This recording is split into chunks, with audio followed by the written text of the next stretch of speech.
Hello friends, आपका ज्योति mode learning में स्वागत है। हम इस पे क्या करते हैं, इग्लू यूनिवर्सिटी है जो ओपन से सब्जेक्ट देती है हिंदी के, उसकी प्रिपरेशन करते हैं एग्जाम के, वो भी शॉर्ट फॉर्म में। ठीक है, डेली का एक क्वेश्चन करते हैं, मिनिमम हो ही जाता है सिलेबस। अगर आप ज़्यादा चाहते हो तो उसको सारे वीडियो एक साथ देख लेना, प्रैक्टिस करते रहना। बाकी आज हम करेंगे चैप्टर 3, हिंदी साहित्य की बुक है। चैप्टर 3 का अन्य महत्वपूर्ण प्रश्न नंबर 1। भक्ति काल हिंदी काव्य का श्रवण युग है। कथन को स्पष्ट कीजिए। हिंदी साहित्य के इतिहास में भक्ति काल का महत्व सर्वाधिक है। अधिकांश विद्वान इसी युग को हिंदी साहित्य का स्वर्ण युग मानते हैं। इस विद्वान आधुनिक काल को भी स्वर्ण युग स्वीकार करते हैं, परंतु हमारे विचार से भक्ति काल को इस स्वर्ण युग का गौरव प्रदान किया जा सकता है।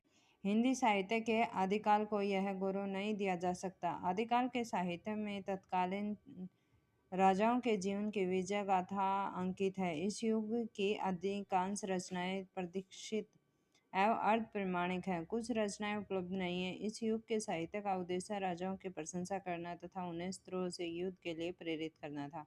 इस युग की अनेक रचनाएं अपभ्रंश भाषा में मिलती हैं। सिद्ध एवं नाथों की रचनाएं भी साहित्य की दृष्टि से अधिक महत्वपूर्ण नहीं कही जा सकती।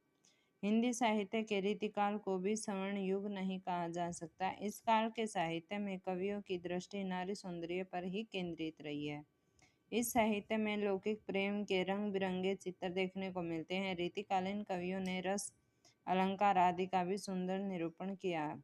ये आचार्य कवि विभिन्न राजाओं के आश्रय में रहते थे तथा पंडित प्रदर्शन द्वारा धन एवं सम्मान अर्जित करते थे। इस युग का काव्य विषय श्रृंगार ही रहा है। बिहारी देव, पद्माकर, धनानंद, सेनापति मतीराम भूषण आदि इस युग के प्रमुख कवि कहे जा सकते हैं। भूषण के काव्य में राष्ट्रीयता और हिंदुत्व की भावना की समर्थ अभिव्यक्ति मिलती है। शेष कवियों के काव्य का विषय श्रृंगार वर्णन ही रहा है। इस कविता को पढ़कर मानव हृदय लौकिक प्रेम और सौंदर्य में अखंड डूब जाता है। लोकमंगल की दृष्टि से इस काव्य को महत्वपूर्ण नहीं कहा जा सकता, अतः इस युग के साहित्य को स्वर्ण युग की संज्ञा नहीं दी जा सकती।